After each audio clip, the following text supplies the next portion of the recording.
அன்புமணியின் பதவிக்காலம் மே 22ஆம் தேதியுடன் முடிவடைந்து விட்டதாக தேர்தல் ஆணையத்திற்கு கடிதம் அனுப்பப்பட்டிருக்கும் நிலையில் இது தொடர்பாக அன்புமணி தரப்பு டெல்லி பயணம் மேற்கொள்வதாக ஒரு தற்பொழுதைய செய்தி வந்திருக்கிறது. இதுகுறித்து மேலும் விவரங்களை பதிவு செய்வதற்காக இணைகிறார் செய்தியாளர் குணா. விவரம் என்ன? 2 தினங்களுக்கு முன்னதாக செயற்குழு கூட்டம் நடைபெற்றிருந்தது.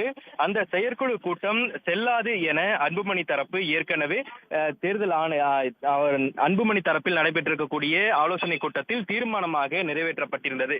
இந்த நிலையில் பாமக நிறுவனர் ராமதாஸ் தலைமையில் நடைபெற்ற அந்த செயற்குழு கூட்டம் செல்லாது எனவும் அதில் நிறைவேற்றப்பட்டிருக்கக்கூடிய அந்த தீர்மானங்களை தேர்தல் ஆணையம் அங்கீகரிக்க கூடாது என தேர்தல் ஆணையத்திற்கு மின்னஞ்சல் மூலமாக அன்புமணி தரப்பு அனுப்பப்பட்டிருந்தது. இந்த நிலையில் ராமதாஸ் தலைமையில் நடைபெற்றிருக்கக்கூடிய அந்த செயற்குழு கூட்டம் செல்லாது எனவும் மின்னஞ்சல் மூலமாக அனுப்பப்பட்ட நிலையில் இன்றைய தினம் பாமக தரப்பில் அன்புமணி தரப்பு வழக்கறிஞர்கள் நேரடியாக டெல்லி சென்று முறையிட இருப்பதாகவும் தகவல் வெளியாகி இருக்கிறது. பாமகவினுடைய அன்புமணி தரப்பில் சமூக நீதி பேரவையினுடைய வழக்கறிஞர்கள் பாலு தலைமையில் இன்றைய தினம் டெல்லி செல்ல இருப்பதாகவும், டெல்லி செல்லக்கூடிய பாமக வழக்கறிஞர்கள் அன்புமணிக்கு மட்டுமே செயற்குழு கூட்டம் பொதுக்குழு கூட்டம் நிறைவேற்றுவதற்கு அழைப்பதற்கான அதிகாரம் அவருக்கு மட்டுமே இருப்பதாகவும், அது மட்டுமல்லாமல் ராமதாஸ் தலைமையில் நடைபெற்ற அந்த செயற்குழு கூட்டம் 15 நாட்களுக்கு முன்னதாக எந்தவித அறிவிப்பும் இல்லாமல் முன்னறிவிப்பும் இல்லாமல் நடைபெற்ற கூட்டம், அதனால் அதை அங்கீகரிக்க கூடாது எனவும் தேர்தல் ஆணையத்தில் நேரடியாக புகார் அளிக்க இருக்கிறார்கள். அது மட்டுமல்லாமல்